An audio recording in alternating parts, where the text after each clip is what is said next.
Kuya, bakit po tayo dito dumaan sa pinyahan ni Lolo? Para po kasing may sumusunod sa atin eh. Bilisan mo na nga lang sa paglalakad nang makarating na tayo sa bahay. Kung bakit naman kasi sumama-sama ka pa sa akin eh. Papansin ka rin no? Pasensya na po kuya. Kabilin-bilinin po kasi ni Lolo na palagi kitang sasamahan eh. Ang sabihin mo, sip-sip ka. Sus, palusot ka pa. Palaging ikaw ang bida. Pagkatapos, ako ang lalabas sa kontrabida. Nakakainis. Nasira tuloy ang lakad ko nang dahil sa'yo. Buwisit ka. Hindi na makagala na mag-isa, palagi na lang may nakabantay na asungot. Bihirang buhay to. Bakit po ba galit na galit ka sa akin? Wala naman po akong ginagawang masama kuya. Samantalang pag si Kuya Lucio naman po ang kasama nyo, masaya po kayo. Hindi ko lang naman po talaga maintindihan kung bakit dito tayo dumaan sa Kakauyan eh.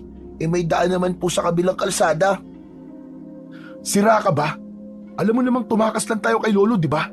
Sige, kung gusto mo mapalo, doon ka dumaan. Tignan ko lang kung hindi magkalatay ang puwet mo sa agupit niya. Kung sa bagay, hindi ka naman pala niya pinapalo. Palaging ako na lang ang hinahagupit niya ng kanyang patpat. Kahit nga ngayong matanda na ako, pinapalo pa rin niya ako eh. Iba kasi kapag paboritong apo. Mahal na mahal, may kinikilingan. Ikaw lang naman po nag-iisip na paborito akong apo ni Lolo eh. Tumahimik ka. Kahit na ano pang sabihin mo, halata ko talaga iba ang pagtingin ni Lolo sa'yo kumpara sa akin. Ano ba, bilisan mo na ang paglalakad mo. Para kang babae kung kumilos eh. Patingkayad-tingkayad ka pang nalalaman eh, para kang bakla. Ang hirap kasi ng daan kuya eh. Masyadong matinik ang daon ng mga pinya. Masakit po kapag napapadikit po sa binti ko. Eh kung hindi ka naman ba talaga buang, alam mong piestahan ang pupunta natin, magsusuot ka ng maikling short. Oh, di kita mo na, hindi ka nakapagsayaw ng magandang babae. Tapos, ang sarap sana ng tuba nila, iinom na sana ako. Kaya lang, dumating ka. Nasira tuloy ang diskarte ko. Ewan ko sa'yo, storbo ka kahit kailan. Wala ka talagang kwenta. Pero kuya, hindi ko naman alam eh. Tsaka, mali pa rin naman itong ginawa natin eh. Dapat hindi tayo tumakas kay Lolo. Saka, di ba kanina munti ka pong mapaaway? Tama lang po na umuwi na tayo. Munsor tigil-tigilan mo na kakasermon mo sa akin. Huwag kang umastang ikaw ang panganay dito. Saka wag mo nga akong pinangungunahan sa mga desisyon ko. Sa susunod, hindi na kita isasama. Si Lucio na lang ang isasama ko. Kaya wag mo na tong uulitin Dahil kung hindi, babasagin ko talaga ang pagbumuka mo, maniwala ka. Pasensya na kuya. Hayaan mo, hindi na mauulit. Hindi ko alam na mamasamain mo ang paghabol ko sa iyo eh. Nag-aalala lang naman ako eh, na maglalakad ka na mag-isa dito sa gubat. Marami pa naman pong namamatay sa lugar na to, na halos karamihan ay mga tanod ni Kapitan Omar. Sus! Palusot ka pa eh. Tigilan mo na nga kadramahan mo. Lalo ako naiirita sa'yo. Bahala ka na dyan. Kuya, sandali, hintayin mo ako. Huwag mo akong iwan dito. Che, bahala ka sa buhay mo. Dapat kanina pa kita iniwan dito nakakainis kang kausap. Kuya, wag mo akong iiwan dito, nakakatakot dito eh. Saka parang may mga nilalang na sumusunod sa atin. Kanina ko pa napapansin ang kulay itim na usok sa likuran natin eh. Hindi kaya may mga multo sa lugar na to? Di ba nga, may mga namatay na po dito eh. Paano kung hindi sila natatahimik at nagpaparamdam po sila sa mga taong dumadaan sa lugar na to? Kuya, natatakot ako, kinikilabutan ako kuya. Tumabi ka nga. Ang laki-laki ng tao, duwag ka. Pabisabi. Alisin mo ang kamay sa braso ko. Ano ba? Ako malapit na ako magduda sa'yo. Sabihin mo kagad sa akin kung bakla ka dahil ngayon pa lang, tutuwirin na kita ng suntok. Kuya, hindi ako bakla Lalaki ako, pero takot lang talaga ako sa mga aswang. Saka, kanina ko pa nga sinasabi sa'yo na may nilalang na nakasunod sa atin eh. Wala ka ba napapansin kuya? Sa mga galaw ng daon sa paligid natin? Tira ulo. Sa palagi mo ba sa lugar na to may aswang? Hindi ako naniniwala sa mga aswang-aswang tsaka multo-multo na yan. Tsaka tumigil ka na nga sa kaartihan mo Lalo ako naiirita sa'yo eh. Bakit po ba kayo nagagalit sa akin? Nag-aalala lang naman po ko na baka lalong magalit sa atin si Lolo kapag nalaman niyang tumakas ka at uminom ka ng tuba eh. Sa atin. Hindi ka pagagalitan noon. Kunwari ka pa. Paborito ka na matandang yun eh. Sa mata niya, ikaw palagi ang mabait at malalahanin. At ako naman, ako yung tarantado, ako yung siraulo. Tsaka, pakialam mo ba kung uminom ako ng tuba ha? Kuya naman, tama na. Parehas naman tayong mahal ni Lolo eh. Sus, kung hindi ko pa alam, madalas kanyang bilan ng mga bagong damit. Samantalang ako, nagkakasya na lang sa mga pinaglumaan ng matandang yun. Tsaka sa ating dalawa, ako ang binata. Pero parang ako pa nagbumukhang gusgusin kaysa sayo eh. Sa isang liblib na baryo ng Katipunan ay may naninirahang mahusay na albularyo. Yun ay walang iba kundi si Lolo Daru. Kasama ang dalawa nitong mga apo, sina Fernan at Munsur. Hindi sila magkasundong magkapatid dahil pakiramdam ni Fernan ay mas mahal ng kanyang Lolo Daru, si Munsur. Magmula nang mamatay ang kanilang mga magulang, ay si Lolo Daru na ang tumayo nilang ama at ina. Lumaki namang mabait si Munsur, magalang at mapagmahal na kapatid. Samantalang si Fernan naman, mainitin ng ulo at suwail. Kaya naman, tuluyan ng lumayo ang loob ni Lolo Daru kay Fernan na lalong nagpatindi sa nararamdamang sama ng loob ng binata para sa matanda. Pareho po tayong mahal ni Lolo. Kasi pareho niya tayong apo, kuya. Kaya ba lagi ka na lang nagagalit sa akin, kuya? Dahil iniisip mong mas mahal ako ni Lolo kaysa sa'yo? Ganun ba? Mismo! Bakit hindi ba? Saka pwede ba? Bilisan mo na ang paglalakad, ang dami mo sinasabi. Malapit na ako mapikon sa'yo, kukunyata na talaga kita. Pero kuya, Wala nang pero-pero. Kaya lang naman kita sinama sa piyestahan eh. Dahil kahit sa mga kaibigan ko, ikaw ang gusto nilang makasama. Wisit, nakakainis. Lahat na lang na nagiging kaibigan ko, inaagaw mo. Diyan ka na nga! Umuwi ka mag-isa mo! Akma na sanang iiwan ni Fernan si Munsur sa gitna ng pinyahan nang mapansin niyang meron ngang kakaiba sa hangin. Bigla rin ang pagbundol ng kaba sa kanyang dibdib, pati na ang pananayo ng mga balahibo niya sa katawan. Idagdag pa ang nakakakilabot na itsura ng kulay itim na usok. Konti na lang ay halos sumayad na ito sa lupa. Nagpalinga-linga ang kanilang paningin sa paligid na parang may hinahanap. Kasunod ang mabahong amoy ng usok na hindi naman nanggagaling sa nasusunog na basura. Teka, kakaiba ang amoy ng usok na yun ah. Parang nanggagaling sa nabubulok na laman ng tao. kanina ko pa nga po yun sinasabi sa inyo, kuya eh. Pero hindi ka naman nakikinig sa akin. Pakiramdam ko po hindi yun ordinaryong usok lang. Anak ng teteng, oo. Ito na nga ba ang sinasabi ko eh. Mukhang magkakatotoo na ang sinambit mo kanina tungkol sa mga aswang. Kuya, huwag ka na nagbibiro ng ganyan. Mas lalo ako natatakot eh. Bakit mukha ba ako nagbibiro? Seryoso ako. Saka ano naman ang mapapala ko kung tatakutin kita? Talaga napapansin ko rin na parang may kakaiba sa pinyahan ni Lolo Daru. Tara na nga, umalis na tayo dito. Bilisan na natin.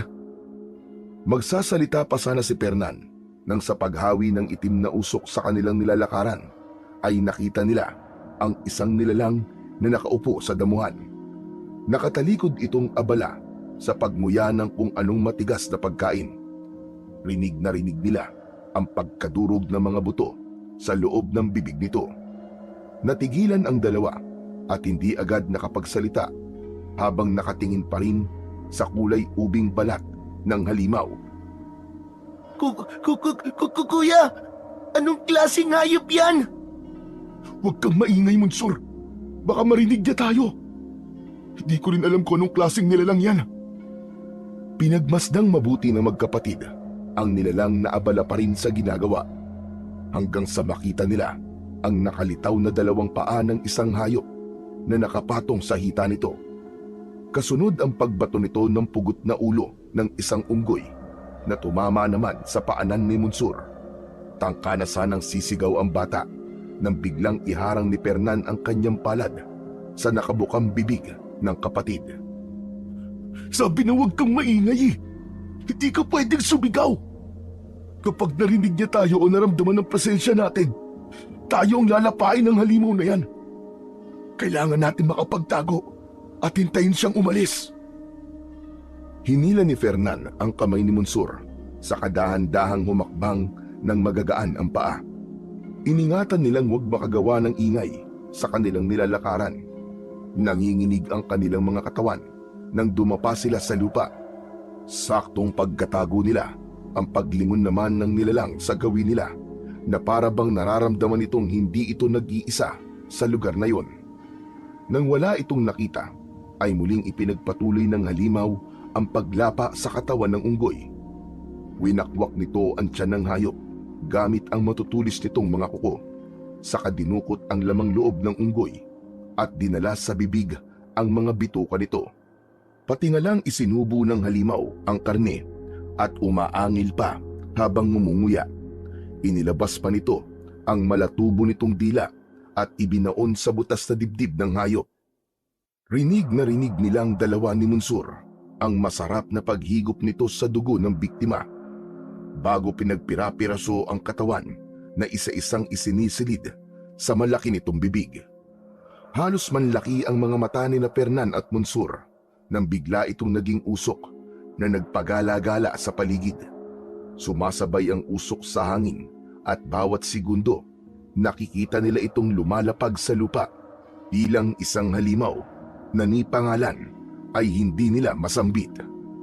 Mas madalas na ang naging paglinga ng magkapatid sa bawat paligid ng kanilang kinadadapaan. Sa takot na baka nasa tabi na nila ang nilalang na yun, idagdag pa ang maalinsangang simoy ng hangin na parang hindi lang silang dalawa ni Monsur ang nasa lugar. Monsur, wala na siya. Tumayo na tayo, bilisan mo! Mabilis na tumayo ang dalawa at pinagpagan ng palad ang narumihan nilang damit mula sa pagkakadapa nila sa lupa at malalaki ang hakbang na tumakas papalayo. Kuya, ano yun? Bakit niya kinain ng unggoy? Diyos ko po, hindi kaya aswang siya, kuya? Ano ba? Mamaya na nga ang pagtatanong. Anak naman ng putya, oo. Kapag minamalas naman talaga. Parang gusto kong masuka sa nakakita ko. Bilisan mo na nga lang ang paglalakad, Monsur. Parang hindi talaga maganda ang pakiramdam ko sa lugar na to. Hindi ako nakakasigurado. Pero hindi siya hayop, kundi isang halimaw na siyang pumapatay sa mga nagroronda dito. Sa lawak po ng pataniman ng pinya ni Lolo Daru, malinaw naman po nating makikita kung may ibang tao sa lugar. Kaya siguro, nakaalis na po siya. Hindi na po siya babalik. Hanggat may usok sa paligid, hindi tayo nakakasiguradong wala na siya. Kaya bilisan mo na ang paglalakad. Mas lalo akong kinakabahan ngayong nakita na natin ang nilalang na yun. Inampasan ng magkapatid ang bakas ng sariwang dugo sa lupa. Para silang nakikipagpatintero sa halimaw dahil sa paglipat-lipat nila sa nadadaanang puno para magtago. Hindi maipaliwanag ni Fernan ang nararamdamang takot kapag naaalala niya ang paglapa ng aswang sa katawan ng unggoy. Idagdag pa ang kilabot na hatid ng usok na biglang nagbago ng direksyon. Papalapit sa kanila na halos kasing bilis ng kanilang paglalakad. Kaya naman, takbo na ang ginawa ng magkapatid. Marating lang ang bahay ni Lolo Daru. Pero pagsapit nila sa kakahuyan, ay biglang naglaho ang usok. Kuya, sandali. Hindi ako makahinga, kuya. Magpahinga na muna tayo. Hindi ko na kaya. Tanga ka ba? Hindi tayo pwede magpahinga dito. Nasa paligid lang ang nilalang na nagiging usok. Kaya tara na, umalis na tayo rito. Nakita mo naman kanina, biglang nagpalit ng anyo ang halimaw. Alam mo ikaw, kung di lang kita kapatid, kanina pa kita iniwan dito. Hinayaan na lang sana kita mapahamak. Magsasalita pa sana si Fernan nang makita niya sa likuran ng kanyang kapatid ang usok na nakita nila sa gitna ng pinyahan. Halos manlaki ang kanyang mga mata nang mula sa pagiging usok ay bigla itong nagsahalimaw. Lumapag ang paa nito sa lupa ng dahan-dahan, kaya hindi yun nararamdaman ni Monsur. Napapalunok siya ng laway na hindi makapagsalita. Para siyang nakakita ng mabangis na hayop na ni paggalaw ng kanyang katawan ay hindi niya magawa. Bigla ang panginginig ng kanyang tuhod na tanging pagtaas lang ng kanyang hintuturong daliri ang nagsisilbing hudyat sa kapatid. Kuya, ano ba nangyayari sa'yo? Bakit namumutla ang labi mo? Saka nang lalaki rin ng mga mata mo. Ano ba kasing tinitignan mo sa likuran ko, kuya? Nang lumingon si Monsur para tignan ang bagay na kinatatakutan ng kanyang kuya Fernan, ay maging ito ay natulala sa itsura ng nilalang. Nakatayo pa rin ito sa likuran ni Monsur na ngayon ay nasa harapan na nila. Kitang-kita na nila sa malapitan ang anyo nito. May mapupulang mga mata na nakangising nakalabas ang malalagari nitong mga ngipin. Makinis ang kulay ubi nitong balat na kung ihahambing sa hayop ay kahawig ng katawan ng manala o octopus. Ang mga kamay ay may mahahabang kuko, idagdag pa ang malatubo nitong dila. Umalingaw-ngaw sa kagubatan ang malakas nitong paghuni na lalong nagpalitaw sa malaki nitong bibig na halos umabot sa batok nito. Nagkamali ako. Totoo pala talagang may aswang. Kuya, takbo na! Sa isip ng dalawa ay mabilis silang tumatakbo pero hindi sila nakakaalis sa lugar. Ayaw sumunod ng kanilang mga paa. Umakbang ng pasulong ang nilalang na nasa kanilang harapan. Dahan-dahan din ang kanilang pagakbang paatras na hindi inaalis ang paningin sa muka ng halimaw. Umatungal ito na parang baka, kaya ang mga natutulog na ibong panggabi ay nabulabog sa mga tirahan. Kanya-kanyang liparan sa impapawid na parang nararamdaman ang matinding panganib sa paligid. Hindi na nga nagdalawang isip si Fernan. Mabilis na siyang tumakbo at iniwan si Monsur. Iniligtas niya ang kanyang sarili habang ang kapatid ay umiiyak na tinatawag ang pangalan niya. Babalikan na sana ni Fernan si Monsur nang makita niyang bigla itong sinakmal ng kagat sa balikat. Kitang-kita niya ang pagbaon ng mga pangil ito sa laman ng kapatid. Kasunod ang pagbulwak ng dugo nito na mabilis kumalat sa kulay puti nitong damit. Halos magwala ang kanyang kapatid sa tindi ng nararamdaman nitong sakit, pero malakas ang halimaw kaya hindi makaalis si Monsur. Monsur!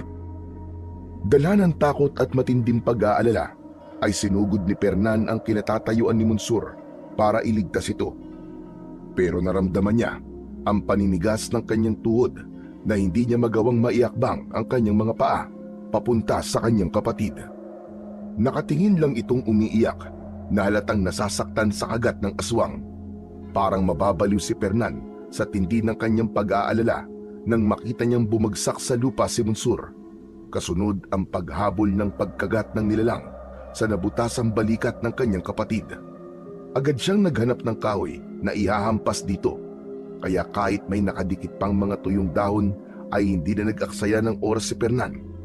Magkakasunod niyang pinag-ahampas ang ulo nito gamit ang hawak niyang sanga ng kahoy. Bumaon ang matutulis na sanga sa ulo ng nilalang, kaya nabitiwan ito ang kanyang kapatid. Namimilipit sa sakit si Monsur habang hawak ang nasugatang bahagi ng balikat nito. Ayop ka!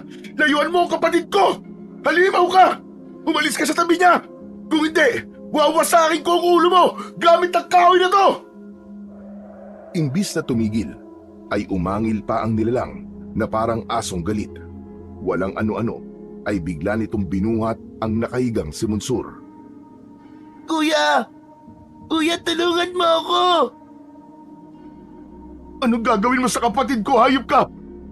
Bitiwan mo ang kapatid ko! Itinaas ng halimaw ang katawan ni Monsur, saka ibinalibag sa katawan ng puno. Sa lakas ng pagkakahampas ng katawan ni Monsur, ay parang naramdaman na rin ni Fernan ang matinding sakit na naramdaman ng kapatid. Bumagsak ito sa lupa habang habol ang sariling hininga, saka nawalan ng malay na lalong nagpatindi sa galit ni Fernan. Demonyo ka! Pagbabayaran mo ang ginawa mo sa kapatid ko! Dahil sa mga sinabi ni Fernan, ay bumaling ng tingin sa kanya ang aswang. Napaatras siya ng hakbang nang makita niyang nagsausok ito. Sa isang kisap mata ay nasa harapan na niya ang nilalang. Nakangising nakabuka ang bibig habang malakas na sumigaw sa kanyang muka. Halos malanghap na niya ang mabaho nitong hininga. Dumikit pa sa kanyang katawan ang malapot nitong laway na may kasama pang dugo na nanggaling mismo sa kanyang kapatid. Nalantad ang malalagari nitong ngipin, kaya't nasilip niya pati ang lalamunan nito. Dahil hawak niya ang kahoy na ginamit niya kanina, ubod lakas niyang ipinasak sa bibig nito ang sanga. Napaatras ang nilalang habang pilit na tinatanggal ang nakatusok na kahoy sa kanyang lalamunan. Kaya naman, sinamantala niya ang pagkakataon na yon para lapitan ang nakahigang si Monsur. Napaluhod siyang iniharang ang palad sa dumudugo nitong sugat, habang ang halimaw ay panay ang pagwawala sa hindi matanggal-tanggal na kahoy sa bibig nito. Tulungan niyo kami! Pakiusap! Tulungan niyo ang kapatid ko! Sinalakay kami ng halimaw! Tulungan niyo kami! Natigil sa pagsigaw si Fernan nang makita niyang nabunot na ng halimaw ang kahoy sa bibig nito, kasama ang malapot na laway na tumulo pa sa lupa.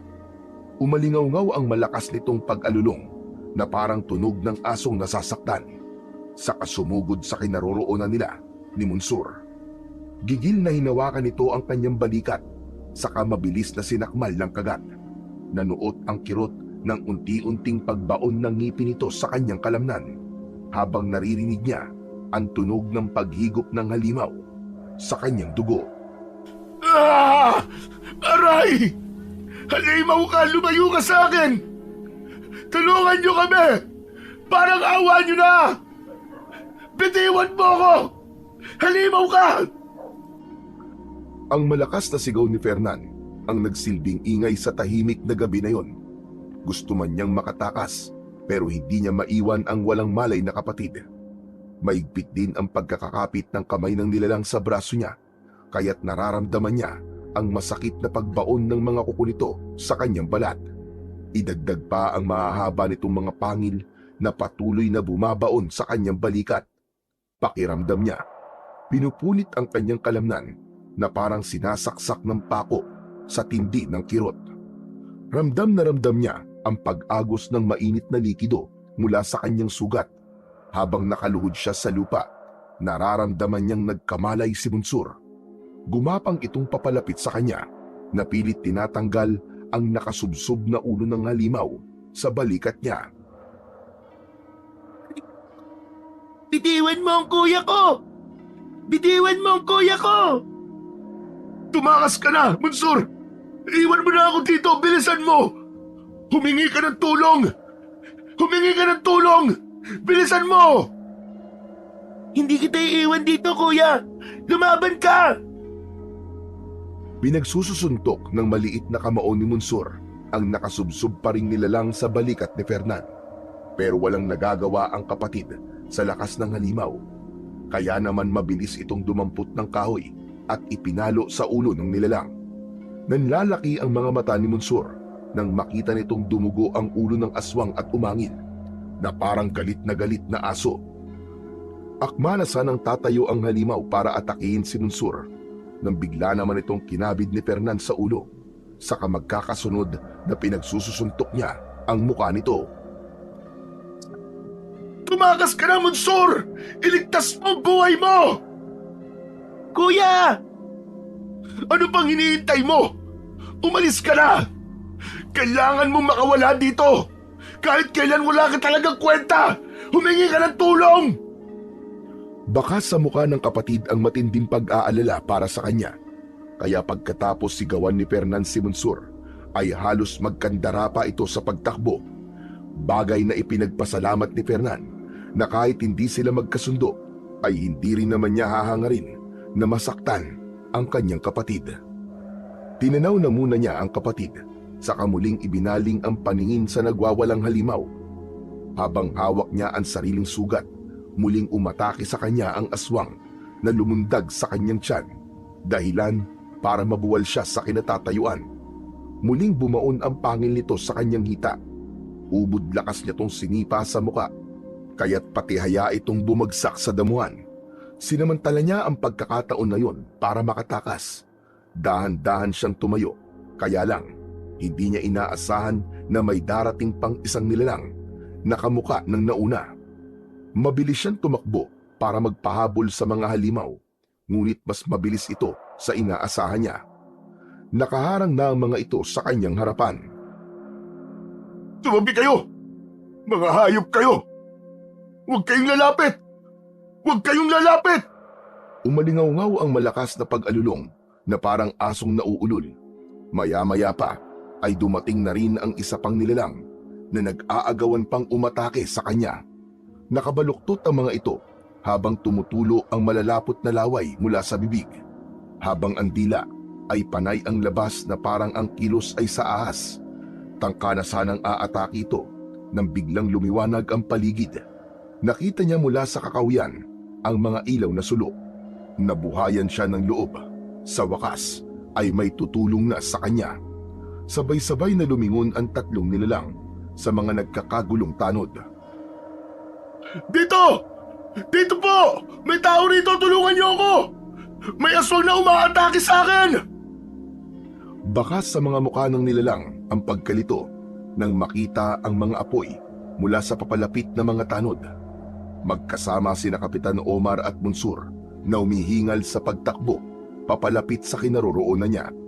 Pero bigla ay naging kulay itim na usok ang mga nilalang na mabilis lumutang sa hangin, papasalubong sa mga tao.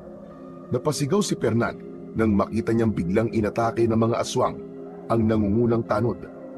Hindi sila nakapagsalita nang winakwak nito ang tiyan ng biktima, nagkikikisay na nagpupumiglas sa pagkakasakmal ng aswang sa leeg ng tanod.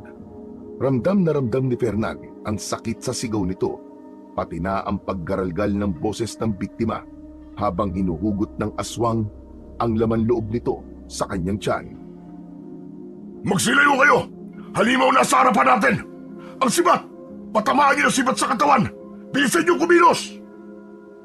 Mabilis na sumugod ang mga tanod para asintahin ng sibat ang umaataking aswang, pero mas maliksing kumilos ang mga halimaw. Bago pa man tumama ang sibat sa mga katawan nito, ay nakapagpalit na ito ng anyo bilang usok. Kaya naman, lumalampas lang ang kanilang sandata sa mga halimaw. Sa kabiglang susulpot sa harapan ng biktima para gumanti ng pag-atake, dinudukot ang puso at winawakwak ang mga tiyan gamit ang matutulis na kuko. Nagkagulo ang mga kasama ni Kapitan sa pagroronda nang makita kung paanong isubo sa bibig ng mga halimaw ang lamang loob ng mga tanod. Pasubsob na sinibasib ng nilalang ang dugo ng isa pang tanod na nagkikisay at nagpupumiglas sa paglapa na yon ng mga aswang, hanggang ang kulay berdeng mga damo sa lupa ay napalitan na ng kulay pula mula sa sariwang dugo ng mga biktima. "Ano pang hinihintay nyo? Umalis na tayo sa lugar na ito! Mapanganib sila! Mauubos sila tayo! Masyado sila malakas at hindi tumatalab sa kanila mga sibat natin! Tara na, Fernan! Mansur! Tumakbo na tayo!" Tangka na sana nilang ihahakbang ang kanilang mga paa para tumakas, nang mula sa kanilang harapan ay nagpakita ang iba pang mga nilalang na nagtatago sa mga puno. "Masama ito! Parami sila ng parami! Nakapagtawag na sila ng mga kasama gamit ang kanilang huni na parang alulong ng aso. Ano pong gagawin natin ngayon, Kapitan? Marami na po sa mga tanod niyo ang pinatay. Munsur, huwag na huwag kang hihiwalay sa tabi ko. Kahit na anong mangyari, uuwi tayong magkasama at ligtas. Ikalat niyo sa buong baryo na may matindi tayong problema tungkol sa mga halimaw. Kailangan natin magkaisa para mas pagtipayin ang ating pagroronda. Diyos ko, sa dami ng mga halimaw na to, mapapahamak tayong lahat." Pagkatapos po ng mga nangyari ngayon, sa tingin ko po, ay marami nang matatakot na sumama sa inyo, Kapitan. Ngayon lang po ako nakakita ng ganyang klaseng mga nilalang na parang walang kabusugan sa paglapa ng karne ng tao. Hindi na sila nakapagsalita pa nang mula sa kanilang harapan ay sunod-sunod silang inatake ng mga bagong dating na aswang. Mabilis ang kanilang pagtakbo para makatakas papalayo sa mga halimaw. Halos magkanda-ekis-ekis sila sa daan kasama si Kapitan Omar. Ang ibang mga nakaligtas na tanod ay kanya-kanyang sigawan na panay ang pagbumura sa hindi nila inaasahang pagsalakay ng kakaibang mga nilalang. Nakahinga lang sila ng maluwag nang makita na nina Fernan ang kanilang bahay at wala na ang humahabol sa kanilang mga aswang. Tumigil sila sa tapat ng nakatayong matanda sa pintuan ng kanilang balkonahe, kaya nang makita silang duguan ay napatakbo ito sa kanilang kinaroroonan. Sko, mga bata kayo! Ano nangyari sa inyo? Ang dami niyo sugat sa katawan! Nakasalubong po namin ang apo niyong si Monsur. Humihingi po siya ng tulong kanina. Ang akala nga po namin ay nagluloko lang. Pero na makita po namin na sugat niya sa balikat. Nalaman po namin na sinalakay siya ng mga aswang na gabunan. Diyos ko po, ang mga apo ko! Marami po sa mga tanod ko na matay na dahil po sa dalawang ito. Huwag naman po sana niyong hahayaang magpagala-gala pa sila sa gabi. Marami po nagkalat na halimaw sa paligid, lalo na po sa gubat. Paano na lang po kung hindi kami dumating? Pasensya ka na, Kapitan. Buong akala ko natutulog na ang dalawang ito. Wala na po tayong magagawa. Nangyari na eh. Pero sana lang sa susunod, mas bantayan niya pa po ang inyong mga apo. Ang mahalaga ay ligtas po sila. Manong Daru, albularyo naman po kayo, kaya unahin niyo pong gamutin si Fernan. Marami siya sugat sa katawan. Baka po hindi niya kayanin ang bagsik ng laway ng mga gabunan.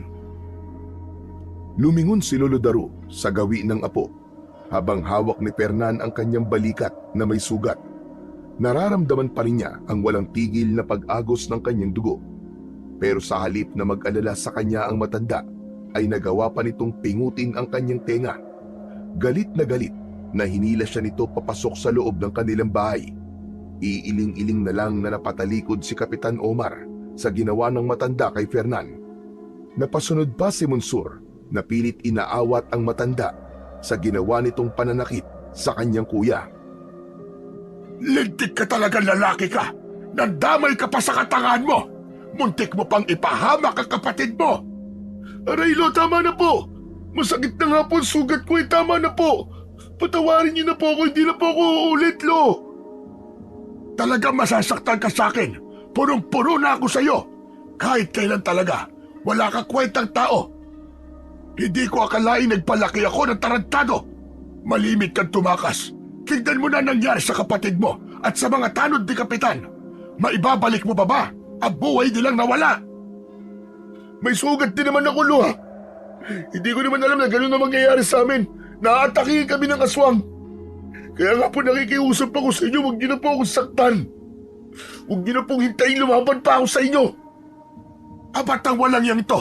Talagang wala kang utang na loob. Pati ako lalabanan mo na. Wala ka na talagang respeto. Hindi man lang kayo nag-aalala sa mga dugong umaagos sa sugat ko. Inaalala niyo pa rin ang ibang tao kaysa sa akin. Lo, tama na po. Huwag niyo na pong saktan si Kuya. Masyado na po maraming dugo na wala sa kanya. Baka hindi na po niya kayanin. Ay nako, wala akong pakialam sa kanya. Mabuti nga sa kanya na magtanda ang kuya mo. Hindi ko gagamutin ang sugat mo, Fernan, tandaan mo yan. Bahala ka sa buhay mo. Palagi mo na lang akong binibigyan ng sakit ng ulo. Hindi ka na talaga magtitino. Kahit kailan talaga ay wala ka ng ginawang tama. Pinagsisisiyan kong inalagaan pa kita. Sana kasama ka na lang namatay ng iyong mga magulang. Pagod na ako sa kakaintindi sa katigasan ng ulo mo. Sana nga po, namatay na lang ako kaysa maramdaman araw-araw ang inyong panunumbat sa akin. Oo, pinalaki niyo ako. Pero wala kayong karapatan na saktan ako tuwing makakagawa ko ng pagkakamali. Lolo ko lang kayo. Wala kayong karapatang saktan ako. Kuya, tama na, sumusobra ka na. Masyado nang masakit na mga salita na lumalabas sa bibig mo. Tumigil ka! Isa ka pa! May sasakit pa ba sa ginagawa ng matandang to sa akin? Tignan mo nga ang sitwasyon ko. Mauubusan na lang ako ng dugo. Pero sinasaktan niya pa rin ako. Kuya, nag-aalala lang sa'yo si Lolo. Isa ka pa! Kunwari ka pa nag-aalala sa akin. Ang totoo, ikaw ang nagsumbong sa matandang ito. Kaya nalaman niyang umalis tayo. Traidor ka! Hindi, Kuya. Hindi kita sinumbong. Kuya, magkasama tayo. Wala po akong sinasabi kay Lolo at hindi po ako traidor. Tumahimik ka sa kalokohan mo, Fernan. Tuturuan mo pa itong kapatid mo na maging kagaya mo. Walang hiya ka. Kapag may nangyaring masama sa sugat ng kapatid mo, hindi ko alam kung ano pa ang magagawa ko sa'yo. Palalayasin kita sa pamamahay ko. Wala akong panahong mag-alaga ng pasaway na taong katulad mo. Saka lang umalis si Lolo Daro sa harapan ni Fernan. Ramdam na ramdam niya ang magkakasabay na pananakit ng kanyang tenga at mga sugat niya sa katawan. Sobrang nagngingit-ngit ang kalooban niya sa galit matapos marinig ang masasakit na salitang binitiwan ni Lolo Daro. Dahil doon, mas lalong lumaki ang galit niya sa kanyang kapatid. Sa isip niya ay lantaran ng ipinapakita ng matanda ang higit na pagmamahal nito kay Munsur bilang apo, kaysa sa kanya na palaging walang ginagawang tama, kundi lahat na lang ay mali sa paningin ng matanda. Kahit araw-araw niyang pinapatunayan na mabuti rin siyang tao, kaya hindi niya matanggap na sa kabila ng kanyang paghihirap ay baliwala pa rin siya kay Lolo Daro. Sige lang, iparamdam niyo sa akin na wala akong kwenta. Dahil baka gawin ko na kung paano maging masama. Pakiramdam ko, hindi niyo ako totoong apo eh. Si Bunsor lang ang mahalaga sa inyo. Huwag po kayo mag-alala, Lolo Daro. Dahil simula sa araw na to, hindi po ako hihingi ng tulong sa inyo para magpagamot. Magsama kayo ng pinakamamahal niyong apo. Abat lintik na ito ah. Nawawalan ka na yata talaga ng galang. Sumusobra ka na. Kung hindi apo ang turing niyo sa akin, wala rin pong dahilan para irespeto kayo bilang lolo. Kasalanan niyo eh, kung bakit ako naging ganito. Kaya sige lang, magmahalan kayo maglolo. Wala na akong pakialam. Kuya, nagkakamali ka. Mahal ka namin ni Lolo. Bakit kami nagkakaganyan? Peste ka! Huwag ka nang umastang santo sa harapan ko. Baka basagin ko lang ang pagbumuka mo. Sumama ka sa matandang yan. Tutal, ikaw lang naman ang magaling eh. Mabait ka responsabling apo. Tuluyang naubos ang pagtitimpi ni Lolo Daro dahil sa mga sinabi ni Fernan. Nanginginig ang katawan nitong sinuntok ang mukha ni Fernan habang naluluwa ang mga mata. Sa lakas ng kamao ng matanda na tumama sa bibig niya ay bumagsak siya sa sahig na gawa sa kawayan. Sa po ng kanyang palad ang nasaktan niyang bibig. Ramdam na ramdam niya ang pag-iinit ng kanyang muka at pamamanhid ng kanyang labi. Pumatak na ang mga luha niya sa sahig na lalong nagpatindi sa kanyang galit. Dan, alam mong pantay ang pagmamahal ko sa inyo magkapatid. Dahil kayo na lamang ang natitira kong pamilya. Magmula na mamatay ang mga magulang nyo, kayo na rin ang buhay ko. Pero ikaw itong nagbago ang ugali. Hindi ko alam kung bakit lumaki kang walang modo. Bastos at walang respeto. Masakit sa akin na sa kabila ng pag-aaruga ko sa inyo yan ang isusukli mo. Samantalang binusog naman kita sa pagmamahal. Pinunan ko ng pagkalinga ang dapat sana pagmamahal ng mga magulang nyo. Kaya hindi ko matanggap na lumaki kang ganyan.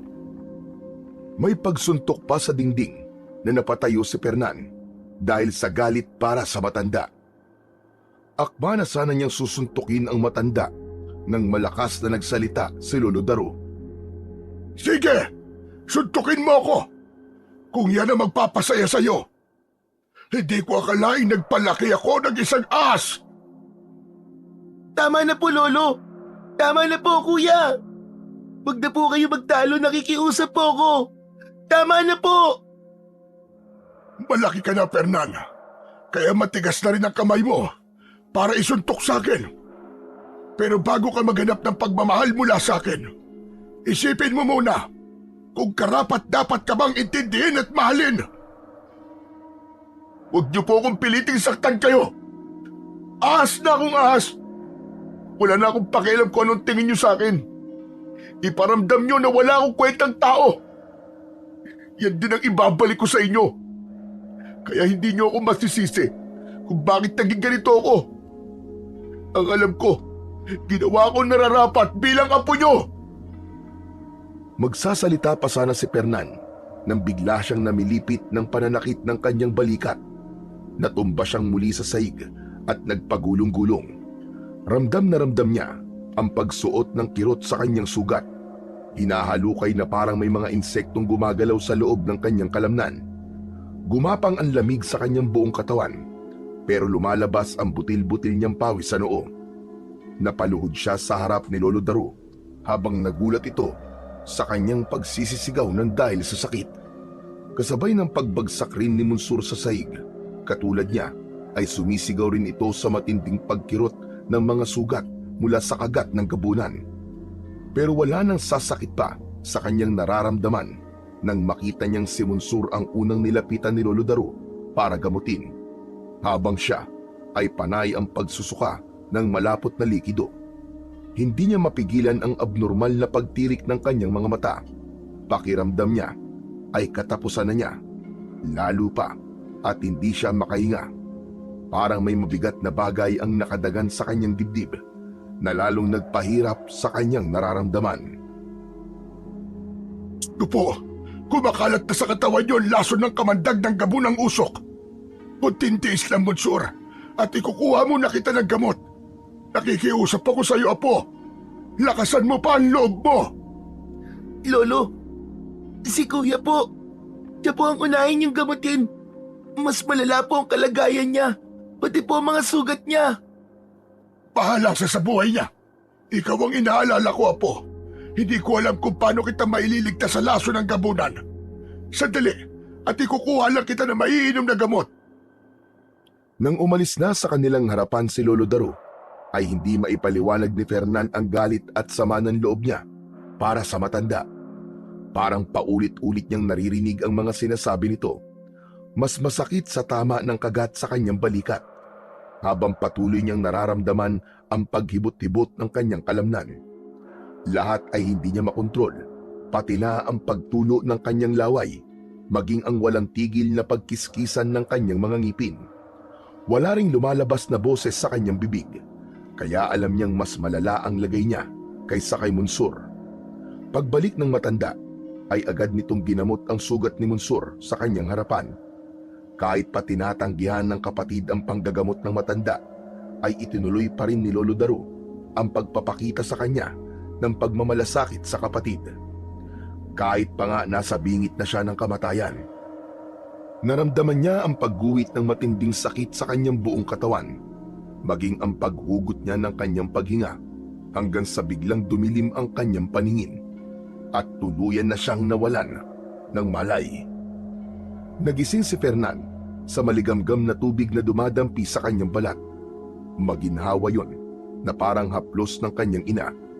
Matagal niyang pinakiramdaman ang bawat hagod ng tela, na siyang nagpabalikwas ng bangon at mahigpit na hinawakan ang braso ng nagpupunas sa kanyang katawan. Nakita niya ang gulat sa mga mata ni Munsur. Iwan mo ako. Wala kang karapatang punasan ng tela ang katawan ko. Umalis ka nga sa harapan ko. Mabuti naman po kuya at gising ka na. Nag-aalala po kami ni Lolo nang mawalan ka po ng malay. Ulitin mo ang mga sinabi mo. Parang gusto kong kilabutan ha. Huwag na huwag ka magsasalita ng tungkol sa pag-aalala, lintik ka. Baka mabasag ko lang ang pagbumuka mo. Saka ano itong mga nakadikit na tela sa sugat ko? Alisin mo nga to. Hindi ko to kailangan. Aray kuya, nasasaktan po ako. Bitiwan niyo po ang braso ko. Sagutin mo ang tanong ko. Sino ang pesteng gumamot sa akin? Ako. Ako ang gumamot sa iyo. Kaya bitiwan mo ang braso ng kapatid mo. Sagot ni Lolo Daru sa tanong ni Fernan. Kapapasok lang nito sa pintuan ng kanyang kwarto. May dala itong isang mangkok na may lamang katas ng dinikdik na kulay pulang luya. Madalas yun ipainom sa kanila ng matanda kapag may sakit sila. Bakit niyo pa ako ginamot? Pabayaan niyo na lang sana ako mamatay. Idadagdag niyo pa yan sa utang na loob ko sa inyo. Sana nga tiniis na lang kita habang nagkikikisay ka sa harapan ko at unti-unti ka nalalason sa laway ng aswang. Kaya lang, hindi mo ako katulad na matigas ang loob. Kaya't inumin mo itong gamot ng kahit papano bumalik ang lakas mo. Alisin niyo ang gamot na yan sa harapan ko. Di ko yan iinumin. Di ko kailangan ng tulong niyo. Kaya pwede ba umalis na kayo? Tinabig ni Fernan ang gamot sa kamay ng matanda, kaya't nahulog ito sa saig. Kumalat ang katas ng luya hanggang sa silong. Napatayo ng tuwid si Lolo Daro habang garalgal ang boses na nagsasalita. Hindi ko na alam kung anong gagawin sa'yo. Talagang likas na sa'yo ang pagiging masama. Paano pa ba kita mababago? Bakit ba umabot sa ganito ang ugali mo, Fernan? Hindi na ikaw ang batang inalagaan ko. Ibang-iba ka na! Lo, tama na po. Umalis na lang po tayo sa kwarto ni Kuya. Baka masakit lang po ang kanyang sugat. Kaya siya nagagalit. Huwag niyo na po siyang patulan, Lolo. Hindi ko maiwasan ng hindi malungkot. Dahil sa inaasal ng kuya mo ngayon. Sana lang ay alam niya kung ano ang kaya kong isakripisyo para sa kanya. Tigilan niyo na ang pagpapanggap na mahal niyo ako. Matagal ko nang alam na hindi ako mahalaga sa inyo. Kaya wag na kayong magdrama. Wala nang epekto yan sa akin. Dahil hindi na ako maniniwala sa kabaitang pinapakita nyo. Umalis na kayo. Hindi ko kayo kailangan. Malungkot na lumabas ng kwarto si Lolo Daro. Bagsak ang balikat na isinara ng dahan-dahan ang pintuan. Bigla siyang nakaramdam ng awa para sa matanda at pagsisisi. Dahil sa mga nasabi niya, kitang-kita niya sa mga mata ni Lolo Daro kung paano itong nasaktan sa mga sinabi niya. Kahit anong gawing paliwanag niya sa kanyang sarili, ay hindi talaga niya kayang tanggapin ang pagtrato nito sa kanya kumpara sa kapatid niyang si Monsur. Bagay na palaging sumasaksak sa isip niya na baka hindi siya nito totoong apo. Pagkalipas lang ng ilang saglit, bigla siyang nakarinig ng malalakas na kalabog sa labas ng kanyang kwarto. Kasunod, ang malakas na pagsigaw ng umiiyak na si Monsur. Kahit masakit ang kanyang katawan, ay mabilis siyang napatakbo sa kinaroroonan ng kapatid. Paglabas niya ng kanyang pintuan, ay nakita niyang nakahandusay sa sahig si Lolo Daro. Namumutla ang labi habang dakot ang sariling dibdib. Nakatirik ang mga mata na parang hinahabol ang sariling hininga. Sa tabi nito ay ang takot na si Monsur. Ano nangyayari? Bakit nagkaganyan si Lolo? Tinatanong mo ba, Kuya? Kayong dalawa lang naman na nag-usap kanina. Pagkalabas niya sa kwarto mo, hawak na niya ang dibdib niya. Hindi ko alam kung ano ang mga sinabi mo. Pero sumusobra ka na, Kuya. Masyado ka na masakit magsalita para kay Lolo. Napaluhod si Fernan sa tabi ni Lolo Daro habang hawak niya ang dibdib nito na pilit inaalog para magising ang matanda. Lolo! Lolo! Lolo, bumangon ka. Nakikiusap ako, Lolo. Bumangon ka. Magkakasunod na paglunok ng laway ang nagawa ni Fernan habang nanlalaki ang mga matang nakatingin sa nakahigang si Lolo Daro. Nakabuka ang bibig nito na halatang kinakapos pa rin sa paghinga. Hinilot niya ang braso ng matanda sa kaminasahe, pero walang nagbabago sa itsura ni Lolo Daro, kaya't bumundol ang takot sa kanyang dibdib. Abot langit ang kanyang pagsisisi sa mga nagawa. Gusto niyang ibalik ang mga oras para mabawi ang mga sinabi. Hindi niya pala kayang mawala ang kanyang Lolo Daro. Lo! Gumising ka na, nakikiusap po ako! Lo, patawarin niyo po mga nasabi ko sa inyo, Lo. Masama lang po talaga ang loob ko. Sige na po, Lo, bumangon na po kayo pakiusap. Huwag niyo po kaming iiwan, Lo. Umagos ang masaganang luha sa mga mata ni Fernan habang panay ang pagsisisi sa mga nagawang kasalanan. Hindi niya matanggap na ang simpleng salitang nasabi sa matanda ay magdadala rito ng kapahamakan. Tuluyan nang nawalan ng malay si Lolo Daro at natanggal ang kamay nito sa pagkakahawak sa dibdib. Kaya naman, hindi niya malaman ang gagawin kung paano niya gagamutin ang matanda. Nanginginig ang mga kamay na panay ang kalug niya sa katawan ni Lolo Daro. Kasalanan mo ito, Kuya. Kasalanan mo to. Kapag may nangyaring masama kay Lolo, ikaw ang mananagot. Ikaw ang sisisihin ko. Oo na! Oo na, kasalanan ko! Kasalanan ko na. Hindi mo na kailangang ulit-ulitin. Tanggap ko na. Ako na ang masamang apo. Ikaw na ang mabait. Ano, masaya ka na ba? Hindi ko sinasadya na masaktan si Lolo. Kaya wag mong ipamukha sa akin. Nakasalanan ko ang mga nangyari. Sa kalagitnaan ng kanilang pagtatalo, ay bigla silang nakarinig ng malalakas na kaluskos mula sa kanilang dingding sa likod ng kanilang bahay. Parang nagkikiskis ang papel na unti-unting bumubutas sa kawayang gawa sa sawali. Nagkatinginan sina Fernan at Munsur nang bigla silang napatigil sa pag-iyak. Muling naulit ang ingay sa likod ng kanilang bahay hanggang sa kusina. Ilang sandali pa ay may pumasok na itim na usok, pati na ang pag-alingasaw ng mabahong amoy ng nabubulok na laman ng tao. Saktong pagkatayo ng magkapatid ay siya ring paglitaw ng nakangising nilalang sa kanilang harapan. Naglalaway itong nakatingin sa kanila habang mapupula ang mga mata. Kuya! Gabunan! May gabunan sa loob ng bahay natin! Diyos ko! Ngayon pa sila atake kung kailan may problema tayo kay Lolo! Hindi na nga natapos pa ni Fernan ang kanyang sasabihin nang bigla sila nitong sinunggaban. Pero saktong paglundag dito ay ang mabilis namang pagtayo ni Lolo Daro. Nilapitan nito ang palakol na pansibak ng kahoy. Parang walang nangyari na nagawa nitong paluin ang likod ng gabunan gamit ang palakol. Halatang nagdrama lang ang matanda para makuha ang atensyon ni Fernan. Nanlalaki ang mga mata ni Fernan nang makita kung paanong nakipaglaban si Lolo Daro sa gabunang nakapasok sa kanilang bahay. Anak ng putya! Arte ng palang lahat! At talaga nagsabuatan pa kayo, Munsur!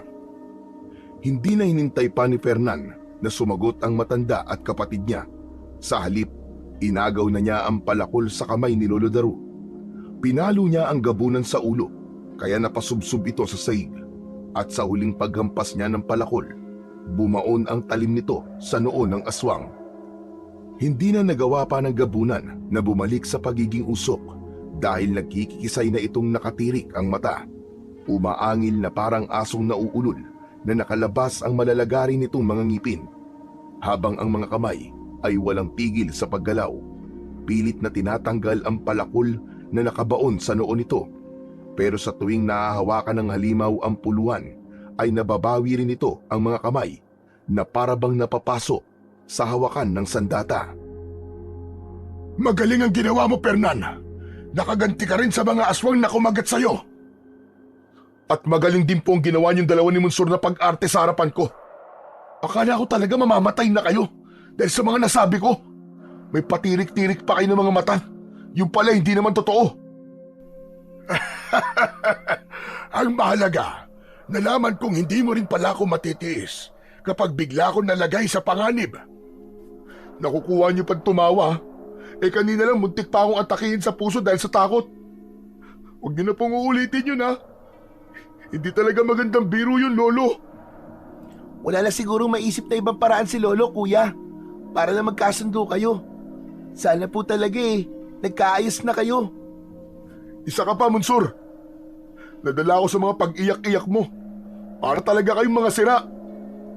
Pasensya ka na at patawarin mo na kung mas matimbang ang pagtingin ko sa kapatid mo. Ganyan na ganyan rin ang nararamdaman kong takot nang makita kitang nawalan ng malay kanina. Saka ko lang naisip na sumobra din ako sa pagtrato sa iyo ng masama. Kuya, mahal ka namin ni Lolo. Ikaw lang naman po talaga masyadong madamdamin Mga sira kayo. Naisahan niyo ako dun, ha? Sus, tatawa na yan. O tama na yan. Ang mahalaga ay nakapatay tayo ng isang gabunan. Simula pa lang ito ng kanilang panggugulo sa inyo. Hindi nila kayo titigilan hanggat hindi nila kayo napapatay. Lalo pat natikman na nila ang lasa ng inyong dugo. Lolo, ano po bang klase ng gabunan ang umatake sa atin? Ang gabunang usok ay isang nilalang na walang kinatatakutan dahil higit na mas malakas sila sa ibang mga kauri nila. Hindi mo basta-basta mararamdaman ang kanilang presensya dahil yun talaga ang kanilang kakayahan. Mapapatay mo lang sila kung palakol ang gagamitin mo sandata laban sa kanila at nagtataglay ka ng mutya ng pinya. Ang kadalasang kinakain ng mga gabunan ay ang mga buntis o di kaya mga batang malapit ng mamatay dahil sa marubang karamdaman. Nakakakilabot na mga nilalang pala mga gabunan. May sakit na nga. Talagang tutuluyan pa nilang patayin. Hindi ba at karamihan sa mga may sakit ay hinahangad nilang mamatay na? Kaya naman, mabilis nilang nalalapitan ng mga ganong uri ng tao. Ang mga taong naghahangad ng kamatayan ang siyang palaging nilalapitan ng mga gabunan. Katulad ng mga sinabi mo kanina, kaya tayo inatake ng aswang.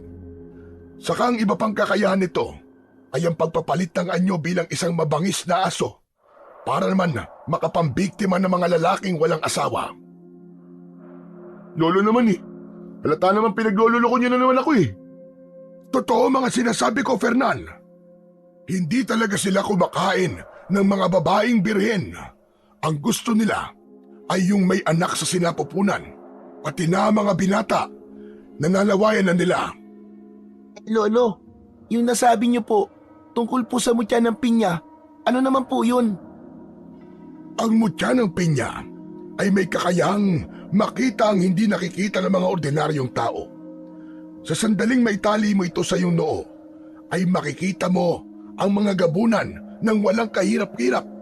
Kahit nasaan yung aso pa sila o di kaya naman ay isang usok, nagliliwanag ng kulay dilaw ang mutya ng pinya na masakit naman sa mata at katawan ng mga gabunan.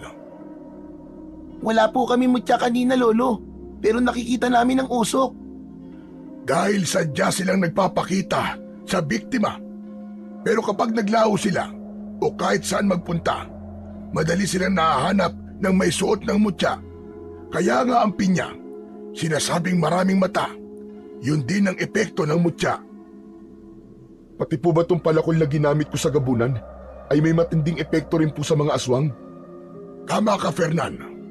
Nawawala ang kakayahan nilang magpalit ng anyo o di kaya'y maging usok kapag nasugatan sila ng talim ng palakol. Pero kung masasaktan mo sila sa anyong aso, hindi naman sila makakabalik sa totoo nilang anyo. At ang mas nakakapangamba pa sa mga nilalang na ito, kaya na nilang mag-anyong tao sa araw at sa gabi lang nila hindi napipigilan ang pagiging gabunan. Maliban kung ikaw ay isang anak o pinuno ng aswang. Pinagmasdang mabuti ni Fernan ang itsura ng nakadilat na gabunan. Sa kanya hinawakan ang palakol na nakatarak pa rin sa noo nito.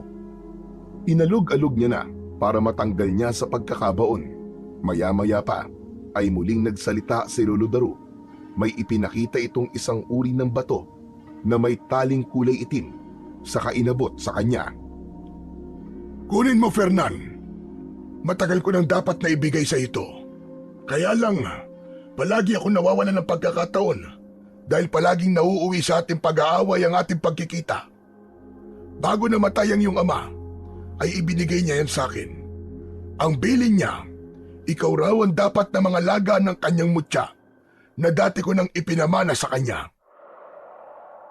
Ano po ang bagay na to, Lolo? Yan ang mutya ng pinya na sinasabi ko. Sige na po, subukan mong isuot sa ulo mo nang malaman mo kung ano kapangyarihang taglay ng mutya na yan. Teka, bakit ko naman po isusuot ang kwintas na to? Wala po akong balak, Lolo, na tumanggap nito. Natatakot po ako. Si Monsur na lang po ang gumamit nito. Hindi maaari. Tanging ang panganay lang na anak na lalaki ang kailangan magmana ng aking mutya. Saka hindi ang kwintas, kundi isang pantali sa ulo bilang pangatlo mong mata.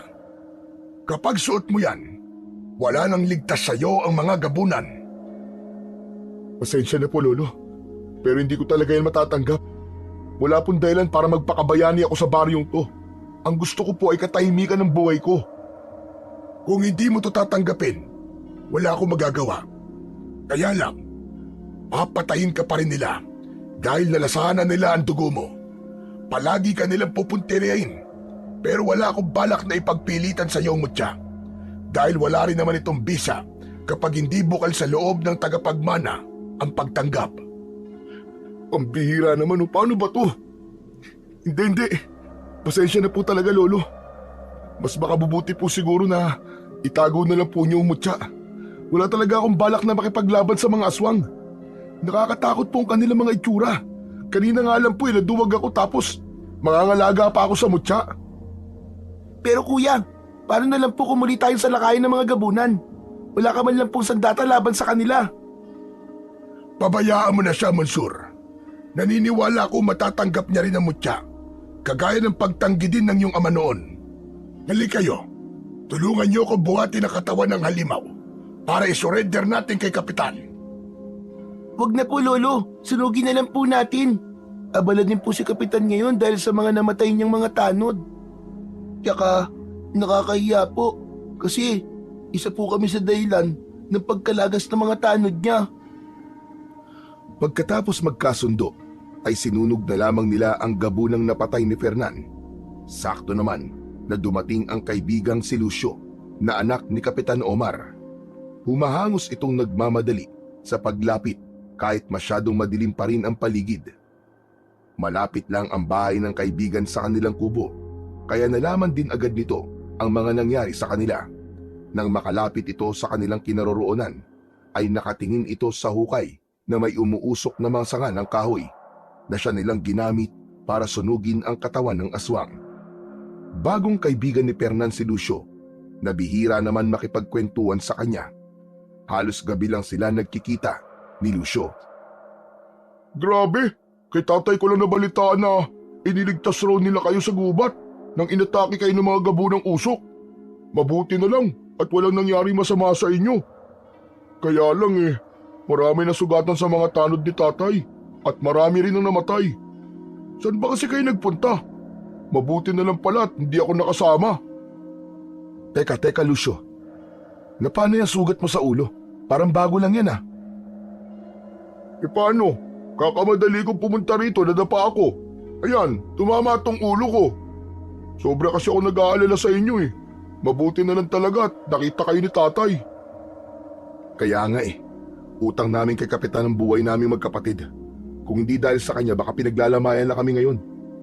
Ang ipinagtataka ko lang, alam na ni Kapitan na masyadong delikado ang kanilang ginagawa. Pero bakit patuloy pa rin sila nagroronda sa gubat? Hindi lang naman itong unang beses na may namatay sa mga tanod niya, di ba? Pero hanggang ngayon, hindi pa rin nila napipigilan ang pagsalakay ng gabunan. Ang tungkulin ay tungkulin iyo. Kaya kahit delikado, ay kailangan itaya ni Kapitan ang kanyang buhay para sa ikatatahimik ng ating baryo. Pero parami naman po ng parami ang mga nauulila dahil sa mga gabunan. Baka isang araw, magising na lang po tayo na wala nang gustong sumama kay Kapitan dahil takot nang magronda sa gubat. Ang mabuti pa kaya, Lolo, umalis na lang po tayo sa lugar na to. Paano naman na maiiwan kong ari-arian sa lugar na ito? Yun na lang ang natitira kong pag-asa para ipamana sa inyo kung sakaling mawala man ako sa mundong ito. Isa pa, hindi ako natatakot sa mga gabunan na yan. Mga tao lang din silang nagpapanggap na normal sa araw at halimaw sa gabi. Teka, ano po bang bagay ang sinusunog niyo, Lolo? Kanina bago ka dumating, ay pinasok kami ng kulay ubing gabunan sa loob ng aming bahay. Napatay siya ni Fernan. Hindi sila talaga mapipigilan na hindi sumugod dito dahil natikman na nila ang dugo ni Fernan at Mansur. Ang mabuti pa'y pumasok na muna tayo sa loob. Lalo ka na, Lucio. Dapat ipinagpabukas mo na lang ang pagpunta rito. Alam mong delikado sa daan. Mahirap na. Baka ikaw naman ang matsyempoan ng mga gabunan. Huwag po kayo mag-alala. Uuwi rin po ako agad. Tinignan ko lang po sina Fernan at Mansur. Sige pare, papasok na ako sa loob ng bahay. Umuwi ka na. Bukas na lang tayo mag-usap. Naiwan si Lucio sa tapat ng balon na pinagsunugan bago pumasok ang tatlo sa loob ng kanilang bahay. Hindi nila napansing umalis na rin si Lucio. Kaya naman, mahigpit na isanara ni Fernan ang kanilang bintana at pintuan, saka nagpaalam kay Lolo Daru para matulog. Nang gabing yun, ay hindi dinalaw ng antok si Fernan. Hindi niya makalimutan ang mga nangyari sa kanila sa gubat, pati na ang tungkol sa mutya, maging ang pagkawala ng sakit sa kanyang sugat. Hindi niya alam kung paanong natanggal ni Lolo Daru ang kakaibang epekto ng lason mula sa kamandag ng mga gabunan. Idagdag pa, ang nakita niyang pamumutla ni Lolo Daru nang magkunwari itong inaatake sa puso kanina. Para kasing totoo, dahil napansin niyang namumula ang dibdib ng matanda. Sa inis niya ay napabangon siya sa pagkakahiga. Dahan-dahan niyang binuksan ang pintuan ng kanyang silid. Haakbang na lang sana siya palabas nang bigla niyang narinig ang boses ni Lolo Daru. Kausap nito si Monsur na panay ang dikdik ng luya sa maliit na lusong. Sumilip siya at nakita niyang magkaharap ang dalawa sa lamesa at seryosong nag-uusap. Lolo, bakit nagkunwari po kayo kanina? Alam kong totoong inatake kayo ng sakit na nanggaling sa laso ng kamandag ng gabunan. Pero imbis na magpahinga kayo, ay nagkunwari pa kayo kay kuya na malakas ang katawan. Huwag mo na akong alalahanin. Ayos na ang pakiramdam ko. Wala naman akong ibang gusto, kundi ang maligtas ang kapatid mo. Kahit ako na lang ang mamatay. Sana'y magkasundo na kayo magkapatid at tanggapin ng kuya mo ang mutya. Saka lang mapapanatag ang loob ko. Pero lolo, paano po kung ang paninikip ng dibdib nyo ay gawa po sa kamandag ng laso ng gabunan na sinipsip nyo po sa sugat ni kuya? Bakit po ba yun ang naisip nyong paraan para mailigtas si kuya? Hindi naman po tuklaw ng ahas yun na kailangan nyong sipsipin. Talagang delikado po ang ginawa nyo. Saka, ano na lang po mararamdaman ni kuya kapag nalaman niya yun? Kaya nga mas makakabuting ilihim mo na lang ito sa kanya. Nakita mo naman na masama rin ang loob niya sa'yo. Dahil pakiramdam niya ay mas inaasikaso kita kaysa sa kanya. Tsaka baka kung ano pa ang isipin niya. Huwag na natin dagdagan pa ang galit niya. Nanigas ang binti ni Fernan nang marinig niya ang sinabi ni Lolo Daru kay Monsur. Nagkamali siya ng pagkakaintindi. Dahil kaya siya gumaling ay dahil sinipsip ng matanda ang kamandag sa kanyang mga sugat at ang paninikip ng dibdib nito ay ang palatandaan na baka nakainom ito ng lason mula sa gabunan. Indikasyong lumipat sa katawan ng matanda ang epekto ng laway ng halimaw. Nakuyom niya ang sarili niyang kamao habang naririnig pa rin niya ang usapan ng dalawa. Mahal na mahal ko kayo magkapatid. Bago ako, ay kayo muna ang iisipin ko. Matanda na ako, apo, at natatakot akong iwanan kayong dalawa nang hindi magkasundo. Namatay ang mga magulang niyo sa pagtugi sa mga gabunan para iligtas ka, apo. Hanggang ngayon, ay patuloy pa rin ako nabibigo sa paghahanap ng pwedeng pagpasahan ng aking mutya. Alam kong malapit lang sa atin ang pinuno ng mga gabunan. Hindi magtatagal, ay unti-unti na nilang sasakupin ang lugar na ito. Lolo, paano ko po kayo matutulungan? Sabihin niyo po sa akin. Kaya ko na ito, apo. Maraming salamat sa pag-aalala mo. Tignan niyo na po. Kayo na po nalalagay sa alanganin, Lolo. Nakikiusap po ko. Ituro niyo po sa akin kung paano ko kayo gagamutin. Malalagot po ako kay kuya kapag hindi ko sa kanya sinabi ang buong katotohanan. May karapatan din po siyang malaman ang ginawa niyo para sa kanya. Na totoong may sakit po kayo, Lolo. Huwag. Ayoko nang bumalik sa dating ugali ang kuya mo. Alam mo naman kung bakit tumantong tayo sa ganito. Basta kaya ko to. Marami na akong pinagdaan ng hirap. Kaya alam kong malalampasan ko ito. Mula sa pinagtataguan, ay nagawa ni Fernan na sumandal sa dingding ng kanyang pinto habang umaagos ang masaganang luha sa kanyang mga mata. Punong-puno ng pagsisisi dahil sa mali niyang pangusga sa pagmamahal ng lolo niya para sa kanya. Hindi niya nakita ang sakripisyong yon ni Lolo Daru na kahit ang sarili nitong buhay ay magagawang ipalit para lang sa kaligtasan niya. Pero anong ginawa niya? Ang isinukli niya ay puro sama ng loob. Napilitang bumalik sa higaan si Fernan. Hindi niya kayang harapin si Lolo Daru. Sa kabila ng kanyang mga narinig, bigla siyang nakaramdam ng pagkapahiya sa kanyang sarili. Kinabukasan Pagkagising ni Fernan ay wala na si Lolo Daru sa silid nito. Maging si Monsur ay wala na rin sa tabi niya. Nagising siyang nag-iisa na may nakahaing pagkain sa lamesa. Sanay na siya sa ganitong gawain, pero ngayon hindi ang pagkain ang kanyang pinuntirya, kundi ang lumang aparador ng matanda, kung saan ay buo na ang kanyang pasya para tanggapin ang mutya. Dahan-dahan niyang binuksan ang pinto ng aparador, saka nagpalinga-linga sa paligid. Nang masiguradong walang tao, ay hinalughog na niya ang gamit ng kanyang lolo. Saan kaya tinago ni Lolo Daru ang kanyang mutya? Iginala pa niya ang kanyang paningin sa loob ng aparador bago naagaw ng kanyang atensyon ang lumang itim na libro at maliit na bag na may lamang mutya. Habang ang palakol na ginamit niya kagabi ay nakatabi rin sa ilalim ng estante nito. Maingat niyang kinuha yon at dinala sa sarili niyang kwarto. Binuklat niya ang bawat pahina ng libro at tumambad sa kanya ang mga listahan ng panggagamot ng matanda, pati na ang iba't ibang epekto nito sa katawan ng tao.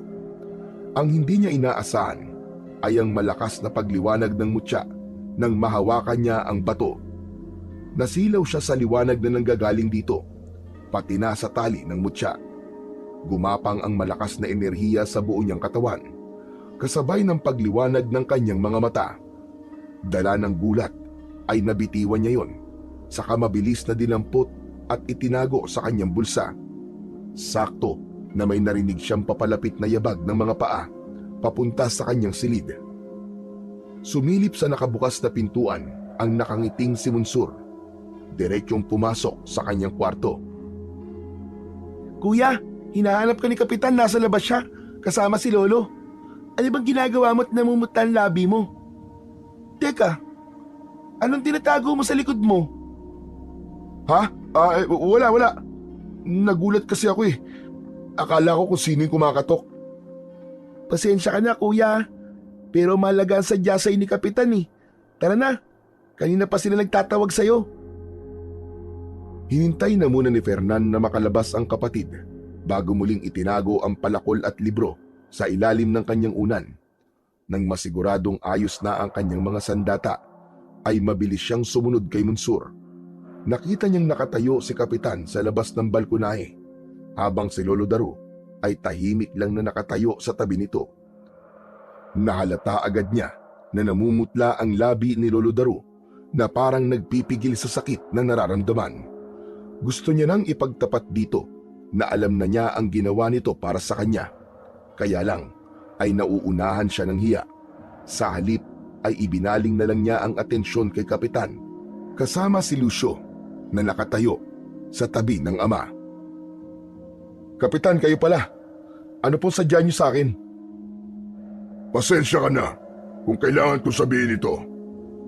Mangyaring gusto sana naming isama ka sa pagroronda mamayang gabi. Hindi ko to kagustuhan. Kahilingan lang ito ng pamilya ng mga nasawi dahil sa pagtulong nila sa inyo. Wala na ako magagawa.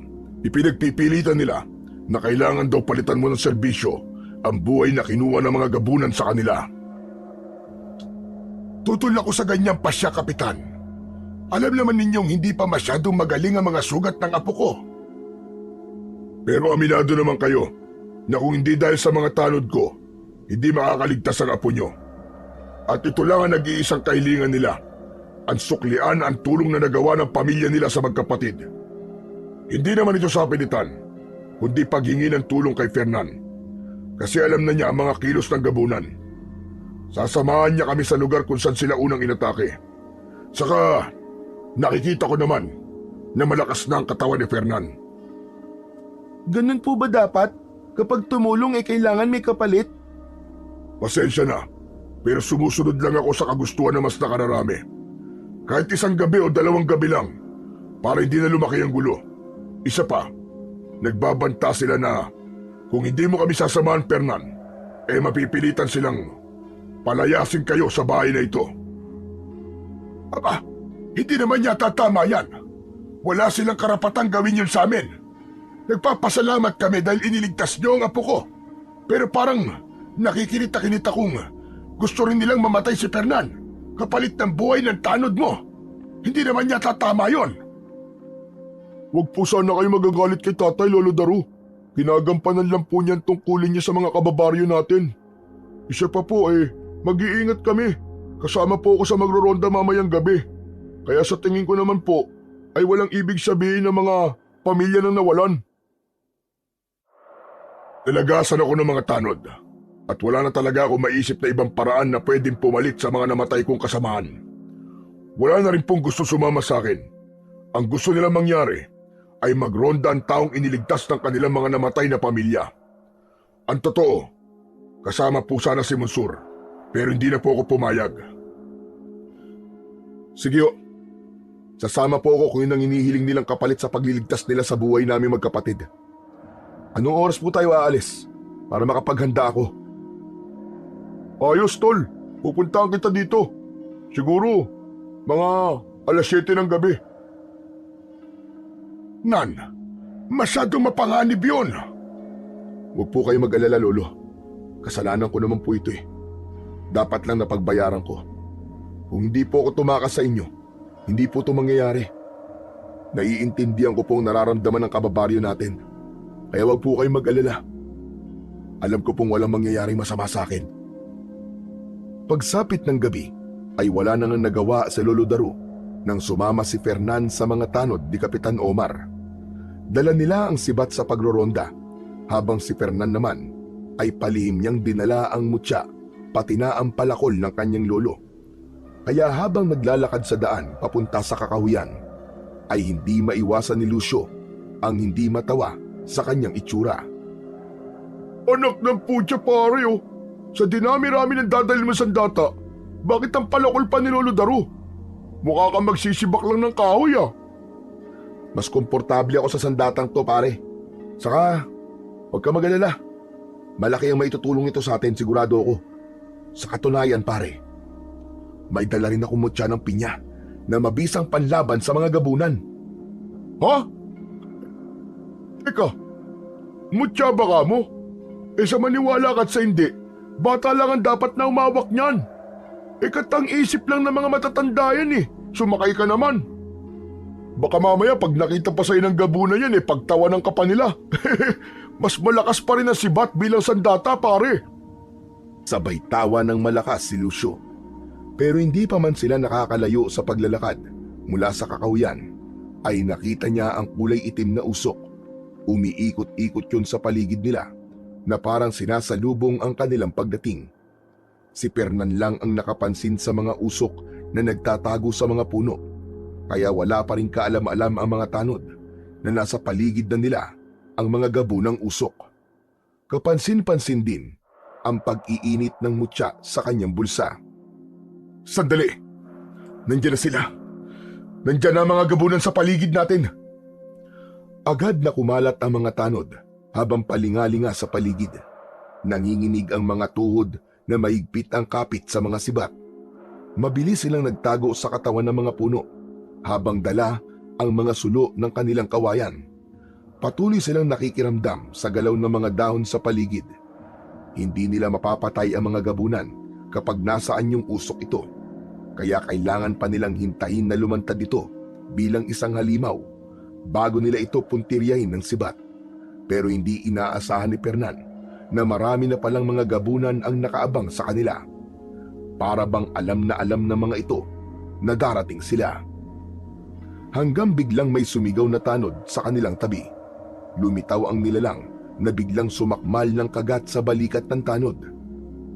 Nagkikikisay ang biktima na pilit inaabot ng sibat ang halimaw, pero malakas nitong nabuhat ang katawan ng tao at ibinalibag sa lupa. Patakbong sinunggaban ni Fernan ang halimaw at pinalo niya ng palakol. Bumaon ang talim ng kanyang sandata sa ulo ng gabunan, kasabay ang pagkalat ng liwanag sa talim ng kanyang armas. Hayop ka! Namnamin mo ngayon ang talim ng palakol ko! Sinulyapan ni Fernan ang gumagapang na tanod na sumandal sa puno habang hawak ang nasaktang balikat. Saka muli niyang binalingan ng tingin ng aswang. Lumikha ito ng masakit na paghuni sa tenga na parang angin ng galit na aso. Sa kanya tinungtungan ang katawan ng gabunan at binunot ang palakol sa ulo nito. Isang pagkakamaling binuhay niyo pa ako at napasama sa pagrorondang ito. Napaatras ng hakbang si Fernan nang makitang pinagtutulungan ng mga halimaw na lapain ang kaawa-awang tanod. Sumugod siya sa nilalang pero hindi niya na nailigtas ang tanod. Nagawa ng mga gabunan na pagpira-pirasuhin ang katawan ng tanod. Sinamantala niya ang pagkakataon na yun para umatake sa mga halimaw. Iwinasiwas niya ang kanyang sandata pero lumalampas lang yun sa katawang usok ng mga nilalang. Inulit niya ang kanyang pag-atake hanggang siya naman ang tinamaan ng matulis nitong mga kuko sa kanyang tiyan. Napaatras siya at mula sa kanyang kinaroroonan, kitang-kita niya ang paglapa ng mga gabunan sa iba pang mga biktima. Halos pinag-aagawan ang mga lamang loob na nagtutulakan pa sa paghigop sa dugo nito. Fernan, lumayo ka sa kanila! Ayos ka na ba? Walang epekto sa kanila ang palakol. Gamitin mo si Bat! Mas dapat lang sa kanilang palakol. Mga halimaw sila. Magbabayad kayo! Mabilis na tumakbo si Fernan papalapit sa mga gabunan, dala ang nagliliwanag na palakol. Sumugod na rin si Lucio at pinagtulungan nilang puksain ng usok na walang tigil sa pagpapalit ng anyo para lang makaligtas sa kanilang mga pag-atake. Pagkalipas ng ilang segundo ay bigla rin na mag-aanyong gabunan. Para bang pinaglalaruan sila, kaya nahirapan ang mga tanod na mapatay ang mga ito. Biglang lumitaw sa kanilang harapan ang nakakatakot na nilalang habang nakangisi. Humahakbang ang mga paa papalapit sa kanilang kinaroroonan. Mabilis niyang itinutok ang hawak niyang palakol pasalubong sa gabunang usok. Napansin niyang kusang iniiwas ng kaibigan niya ang talim ng sibat sa katawan ng mga gabunang sumusugod sa kanila. Mabuti na lang at palagi siyang nakahandang umatake kaya nagagawa niyang patamaan ito sa leeg gamit ang palakol. Lumipad sa ere ang naputol na ulo ng gabunan na bumagsak sa damuhan malapit sa nakatayong si Kapitan Omar. Magmula pa kanina ay hindi niya ito nakitang nakipaglaban sa mga aswang. Pinapanood lang nito ang mga tanod na unti-unting inuubos ng mga gabunan. Ayos ka na ba, pare? Halika, kumapit ka sa kamay ko! Tinanggap ni Fernan ang kamay ng kaibigan, saka inalalayan siyang tumayo. Nawala pansamantala ang mga gabunan habang ang kanyang mga mata ay malikot na nakatingin sa paligid. Naramdaman niya na parang may mali. Bumundol ang kaba sa kanyang dibdib nang maramdaman ang mainit na mutya sa kanyang bulsa. Napapangiti siyang hindi makapaniwala dahil alam niyang may nagpapanggap na tao sa harapan niya. Isang gabunan na sinusubukan siyang hulihin pero kailangan niyang magkunwaring walang alam. Ano nangyari? Nasaktan ba kayo? Ayos lang po kami, Tay. Hindi kami nasaktan. Doon ko po nakita ang usok, papunta sa kakahuyan. Sa palagay ko po natakot sila sa pagdating ni Lucio. Teka, Kapitan. Nakailang gabunan na po ba kayo? Ang husay nyo. Wala kayong katulad. Saka isang ulirang kapitan na totoong gumaganap sa tungkulin. Anong ibig mong sabihin? Magsasalita pa sana si Fernan, pero biglang nagsitakbuhan ang mga natitirang tanod papunta sa kakahuyang itinuro niya. Sa isip niya ay sasakyan niya muna ang pagpapanggap ng mag-ama sa harap niya. Naunang tumakbo si Kapitan Omar papunta sa direksyong pinasukan ng mga tanod. Naiwan silang dalawa ni Lucio habang humihingal na pinakikiramdaman ang paligid. Saka sila sumunod sa kanilang mga kasamahan. Naisipan niyang isuot ang mutya sa kanyang noo nang kahit paano hindi na maulit ang mga nangyari sa kanya kanina. Saktong pagsuot niya ng mutya ay biglang may lumundag sa kanyang likuran. Napasubsob siyang bumagsak sa lupa habang ang kanyang muka ay tumama sa matalas na bato. Umagos ang dugo sa kanyang noo, kasabay ng pagkirot ng kanyang sugat sa balikat. Tumalsik sa damuhan ang kanyang mutya. Tanging ang palakol na hawak niya ang natira sa kanyang kamay. Nakadagan sa kanyang likod ang halimaw na umatake sa kanya. Nakaupo itong panay ang kalmot ng kuko sa balat niya. Wala itong tigil sa pag-angil na pilit inaabot ang kanyang mutya. Sinubukan niyang umikot patihaya at inihampas niya sa mukha nito ang likod ng palakol. Sinundan niya ng pagsipa sa tagiliran nito. Kaya naman, bumagsak ito sa lupa at nagkaroon siya ng pagkakataong makatayo para damputin ang mutyang nasa damuhan. Narinig niyang umangil ng malakas ang halimaw. Muling umataking pasugod ang gabunan sa kanya. Kaya lang, nagawa na niyang maitali ang mutya sa kanyang noo. Kaya saktong paglundag nito ay sinalubong naman ito ng kulay dilaw na liwanag mula sa mutya. Hindi nito kinaya ang epekto ng liwanag sa mga mata nito. Bumagsak sa lupa ang aswang habang namimilipit sa sakit. Dahan-dahan niyang dinampot ang palakol, saka maingat na lumapit dito. Nang una niyo akong inatake sa gubat, takot na takot ako. Lalo pat sinubukan niyo ring patayin ang aking kapatid. Pero sa tuwing naaalala ko nasa pangalib kayo ng buhay ng lolo ko, nang dahil sa kagagawa niyo, parang gusto ko na yata kayong ubusin. Akma na sanang ipapalo ni Fernan ang hawak niyang palakol, ay dumating ang isang kulay berdeng gabunan. Higit itong mas malaki sa nilalang na nakahiga sa kanyang harapan. Tumutulo ang laway nito na may malapot na likido. Maaamoy din ang mabahong parang nabubulok na laman ng tao. Agad siyang kumilos, umikot siya sa kalaban at ito ang kanyang pinalo ng palakol. Sa bilis ng kanyang kilos ay hindi na nakailag ang nilalang sa kanyang pag-atake. Tinamaan ito ng palakol sa dibdib na halos bumaon ng malalim.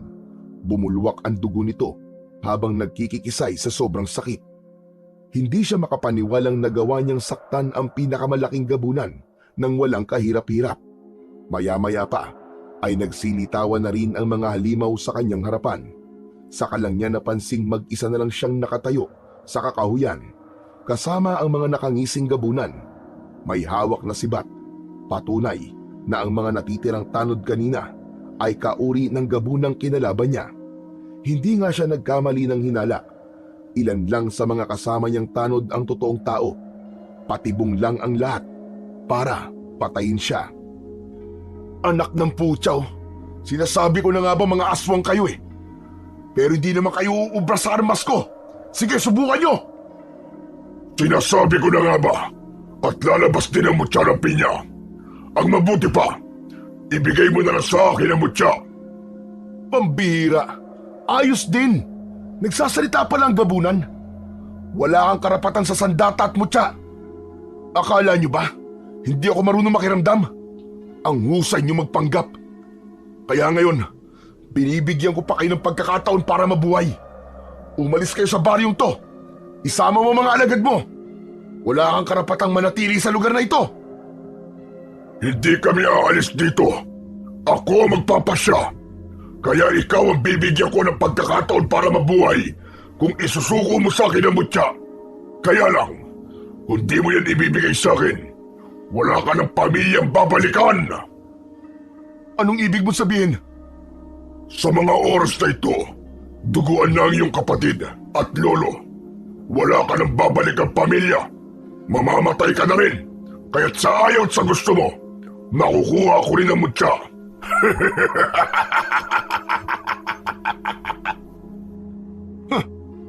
Nagpapatawa ka ba? Akala niyo ba mauuto niyo pa ako ngayon? Pwes manigas ka! Alam ko makakaligtas si na Lolo at Monsur. Kaya simulan mo na magdasal! Mamamatay rin sila. Kasama ka. Isusunod kita sa mga magulang mong pinatay ko.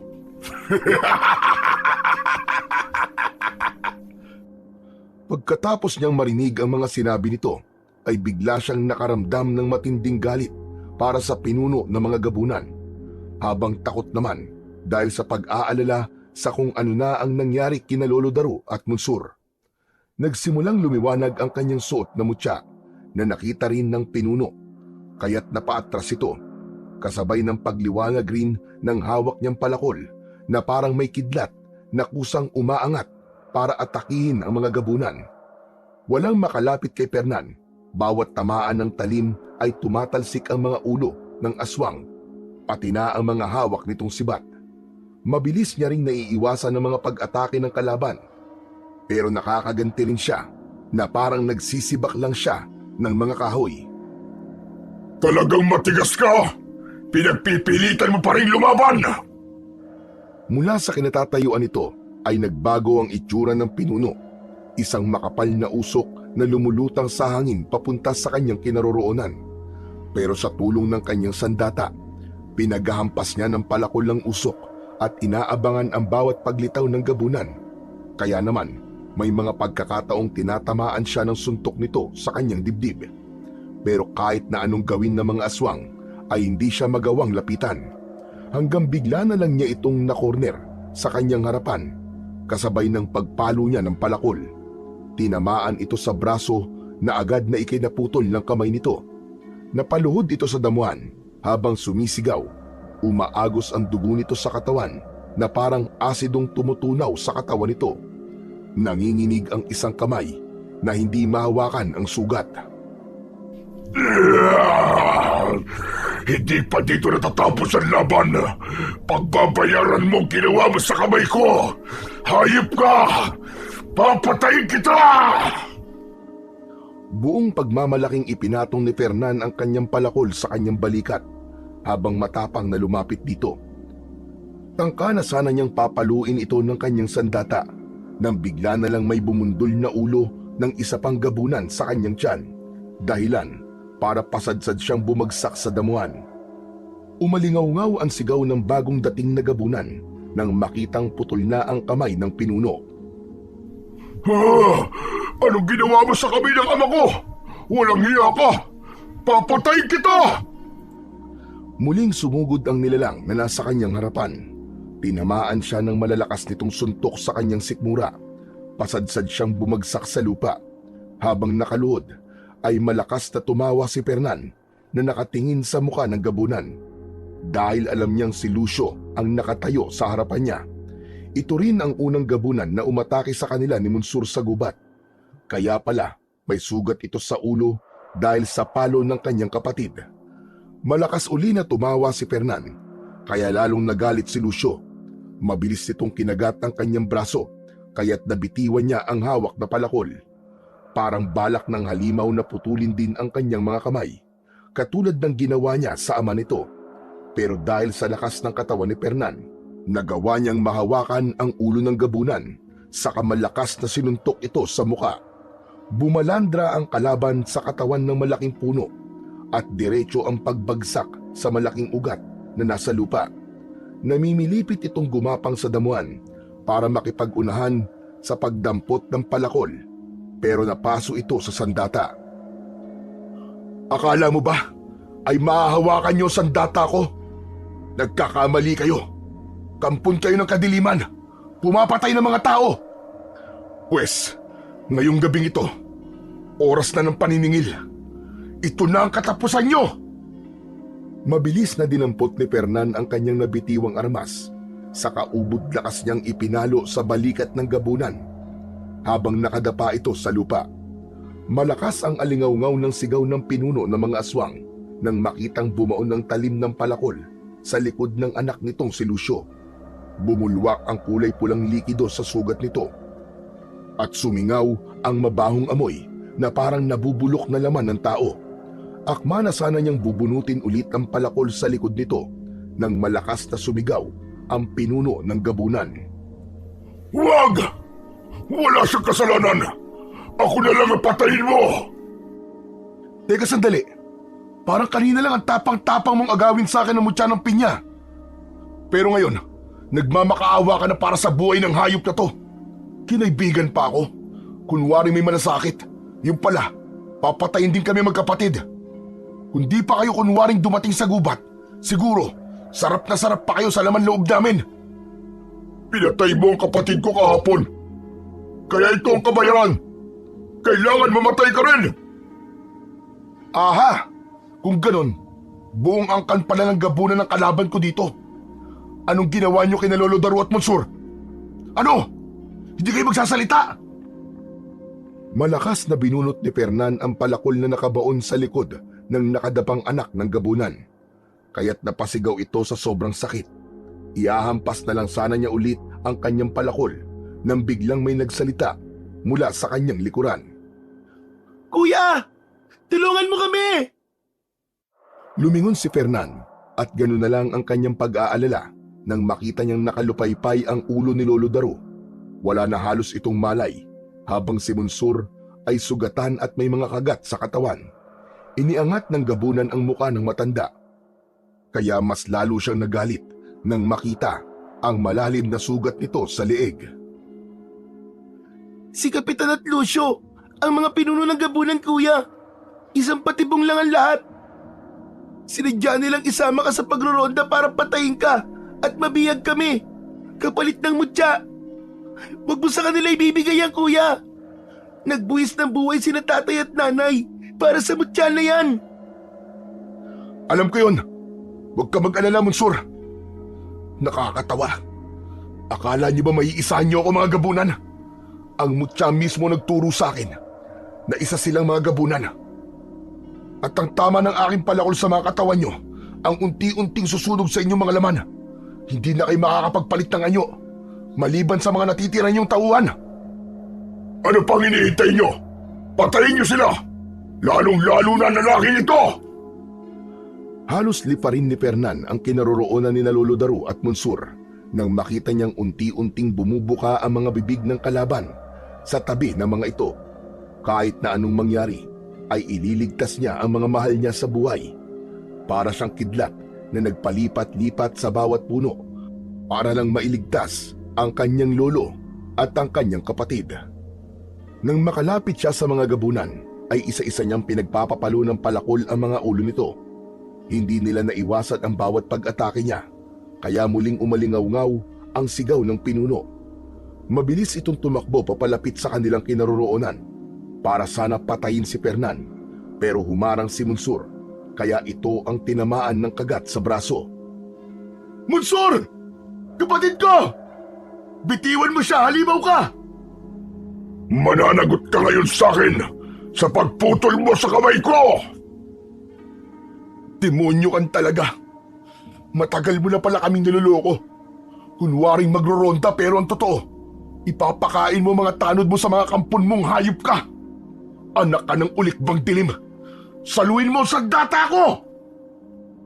Ubod lakas na pinuntiryan ni Fernan ang leeg ng kalaban habang nakatayo ito sa tabi ni Monsur. Mabilis niyang naputol ang ulo nito gamit ang palakol. Nakita yon ng kaibigan niyang si Lucio, kaya't umatungal ito ng malakas habang nanginginig ang katawan sa galit. Itinayo muna ni Fernan si Monsur na may tama ng kagat sa braso. Mabuti na lang at mababaw lang ang pagkakabaon ng pangil sa braso nito. Hayop ka, Fernan! Pagbabayaran mo ang ginawa mo sa ama ko! Nilapitan ni Lucio ang katawan ng kanyang ama habang walang tigil ang pagtalsik ng dugo nito sa damuhan. Galit na galit itong tumakbo pasugod sa kanilang kinaroroonan na kahit iniinda ang mga sugat ay inatake pa rin nito ang naghihintay na si Fernan. Buong tapang na sinalubong naman ni Fernan ang pagsugod ni Lucio gamit ang hawak niyang palakol.